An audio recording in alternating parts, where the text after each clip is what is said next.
Hello guys, welcome to our channel. তো guys, আজ এই ভিডিওতে আমরা কথা বলবো কিছু ইন্টারেস্টিং ট্রান্সফার আপডেট নিয়ে।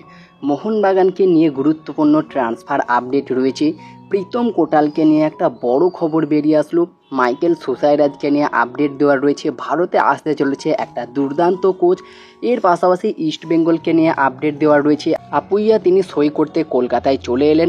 অফিসিয়াল অ্যানাউন্সমেন্টের জন্য বড় আপডেট এসেছে। সব কিছু বিস্তারিত জানাবো আজকের এই ভিডিওতে। তো চলো বেশি দেরি না করে আজকের ভিডিও শুরু করা যাক।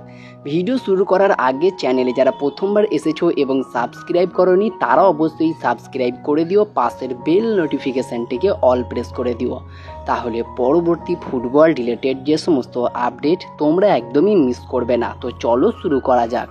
ফার্স্ট অফ অল আমরা কথা বলে নেব মাইকেল সুসাইরাজকে নিয়ে। তো মাইকেল সুসাইরাজ 29 বছর বয়সী ইন্ডিয়ান একজন লেফট উইঙ্গার পজিশনের প্লেয়ার। বর্তমান মার্কেট ভ্যালু 20 লাখ টাকা।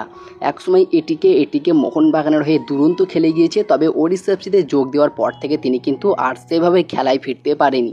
খুব একটা গেম টাইমও পায়নি এই মাইকেল সুসাইরাজ। দীর্ঘদিন ধরেই ওড়িশার সাথে যুক্ত ছিল, তবে সেভাবে তিনি কিন্তু গেম টাইম পায়নি, যার ফলে এই মরশুমের পরেই তিনি কিন্তু ওড়িশা এফসি ছেড়ে আই লিগের ক্লাব গোকুলাম কেরালা এফসিতে যোগ দিয়েছে। আর এটা অফিসিয়ালি কনফার্ম। মাইকেল সুসাইরাজ তিনি কিন্তু আইএসএল ছেড়ে এবার আই লিগে চলে গেলেন। গোকুলাম কেরালা এফসির হয়ে নেক্সট ইয়ার খেলতে দেখতে পারবো এই মাইকেল সুসাইরাজকে।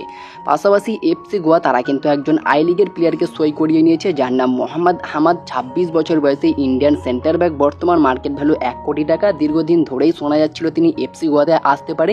তো finally FC Goa deal done করে নিয়েছে, অফিসিয়াল অ্যানাউন্সমেন্ট করে দিয়েছে।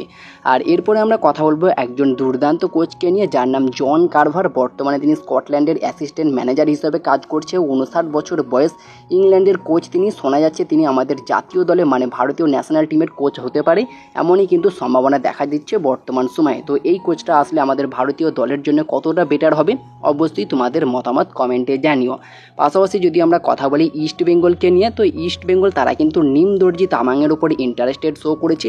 আর নিম দর্জি তামাং একজন 28 বছর বয়সী ইন্ডিয়ান সেন্টার ব্যাক। বর্তমান মার্কেট ভ্যালু 1 কোটি টাকা।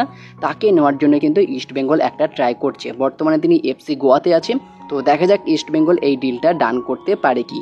পাশাপাশি যদি কথা বলা যায় টমি জুরিককে নিয়ে, অস্ট্রেলিয়ান এই ফরওয়ার্ড টমি জুরিক তিনি কিন্তু জানুয়ারি ট্রান্সফার উইন্ডোতে নর্থ ইস্টে এসেছিলেন, দুরন্ত খেলেছিলেন তিনি। তো সেই টমি জুরিকের সাথে শোনা যাচ্ছে নর্থ ইস্ট চুক্তি বাড়াতে চলেছে। এতদিন কোনো রকম আপডেট পাওয়া যায়নি, তবে বর্তমান সময়ে একটা আপডেট বেরিয়ে আসছে। সম্ভবত টমি জুরিকের সঙ্গে নর্থ ইস্ট ইউনাইটেড এফসি তারা চুক্তি বাড়াতে চলেছে। এরপরে যদি কথা বলা যায় প্রীতম কোটালকে নিয়ে, তো প্রীতম কোটাল এটিকে মোহনবাগান, দিল্লি ডায়নামো এফসি এবং বেশ কিছু আইএসএলের বড় বড় ক্লাবে খেলেছে। বর্তমানে কেরালা দলের হয়ে খেলছেন তিনি। শোনা যাচ্ছিল কেরালা ব্লাস্টার্স এফসি প্রীতম কোটালকে ছেড়ে দিতে পারে। আর বর্তমানে যেমনটা আপডেট রয়েছে, প্রীতম কোটাল তিনি কিন্তু আরও একটা মরশুম কেরালাতেই কন্টিনিউ করতে চলেছে। শোনা যাচ্ছিল তিনি কলকাতার কোনো ক্লাবে আসতে পারে। ইস্ট বেঙ্গলের একটা অফারও ছিল, তবে শেষমেশ যে আপডেটটা বেরিয়ে আসছে সেটা হচ্ছে প্রীতম কোটাল তিনি কিন্তু কেরালা ব্লাস্টার্স এফসিতেই কন্টিনিউ করতে চলেছে সামনের মরশুমটাও। এর পাশাপাশি যদি কথা বলা যায় মোহামেডান এসসিকে নিয়ে, তো মোহামেডান এসসি তারাও কিন্তু একটা দুর্দান্ত সাইনিং কমপ্লিট করে নিয়েছে। একজন বিদেশি সাইনিং তারা কমপ্লিট করে ফেলেছে। এখনও পর্যন্ত অফিসিয়াল অ্যানাউন্সমেন্ট আসেনি। অফিসিয়াল অ্যানাউন্সমেন্ট এলে তোমাদেরকে পুরো ডিটেলসে জানিয়ে দেবো। তো দেখা যাক কবে অফিসিয়াল অ্যানাউন্সমেন্ট হয়। এর পাশাপাশি যদি কথা বলা যায় আপুইয়াকে নিয়ে, তো আপুইয়া আজকে কিন্তু কলকাতায় চলে এসেছে সকালে। সম্ভবত আজকে অফিসিয়াল সাইনিংটা হয়ে যাবে এবং অফিসিয়াল অ্যানাউন্সমেন্টের জন্য যে ভিডিও শুটিং সেটাও কিন্তু কমপ্লিট করে নেবে আজকে মোহনবাগান সুপার জায়ান্ট। খুব দ্রুত অফিসিয়াল অ্যানাউন্সমেন্ট কিন্তু করে দেবে। তো দেখা যাক কবে অফিসিয়াল অ্যানাউন্সমেন্ট হয়। এর পাশাপাশি যদি কথা বলা যায় মোহনবাগানের অন্যতম সেরা বিদেশি হুগো বুমোসকে নিয়ে, তো হুগো বুমোস যে মোহনবাগান ছাড়বে সেটা অলমোস্ট চূড়ান্ত। আর হুগো বুমোসের পরিবর্তে একটা খুবই কোয়ালিটি বিদেশি কিন্তু আনতে হবে মোহনবাগানে, তোমরা জানো। তো সেই জায়গায় দাঁড়িয়ে মোহনবাগানের কাছে একটা বড় অপরচুনিটি থাকছে গ্রেগ স্টুয়ার্টের মতো প্লেয়ারকে নেওয়ার জন্য। আর গ্রেগ স্টুয়ার্টকে নিয়ে নতুন করে বলার মতো কিছু নেই। 34 বছর বয়সী স্কটল্যান্ডের একজন সেন্টার ফরওয়ার্ডের পাশাপাশি লেফট উইঙ্গার, রাইট উইঙ্গার পজিশনে খেলতে পারে। কখনো অ্যাটাকিং মিডফিল্ডার পজিশনেও খেলতে দেখা গিয়েছে এই গ্রেগ স্টুয়ার্টকে। বর্তমান মার্কেট ভ্যালু 1.6 কোটি টাকা। আইএসএলের জামশেদপুর এফসি, মুম্বাই সিটি এফসির মতো ক্লাবে খেলেছে, দুর্দান্ত খেলে গিয়েছে 3টে মরশুম। তো সেই গ্রেগ স্টুয়ার্ট জানুয়ারি ট্রান্সফার উইন্ডোতে মুম্বাই সিটি এফসি ছেড়ে স্কটল্যান্ডের একটি ক্লাব কিলমারনক এফসিতে যোগ দেয় এবং সেখানে তিনি খুব একটা ভালো খেলতে পারেনি। আর বর্তমান সময়ে এই কিলমারনক এফসির সঙ্গে গ্রেগ স্টুয়ার্টের চুক্তি শেষ হয়ে গিয়েছে, বর্তমানে তিনি পুরোপুরি ফ্রি প্লেয়ার। তাকে যদি হুগো বুমসের পরিবর্তে সই করাতে পারে মোহনবাগান, সেটা একটা খুবই ভালো সাইনিং হবে। তবে এখানে পুরোপুরি ব্যাপারটা ডিপেন্ড করছে গ্রেগ স্টুয়ার্টের উপরে। গ্রেগ স্টুয়ার্ট সম্ভবত আর ইন্ডিয়াতে আসতে চাইবে না, তবে মোহনবাগান যদি অফার করে সেক্ষেত্রে একটা ভালো রকম ট্রাই করতে পারে। তো দেখা যাক, গ্রেগ স্টুয়ার্টকে আনলে কিন্তু বুমসের পরিবর্তে সবচেয়ে কোয়ালিটি একজন বিদেশি তো পাবেই, এবং সবচেয়ে বেস্ট একটা সাইনিং কিন্তু করতে পারবে মোহনবাগান।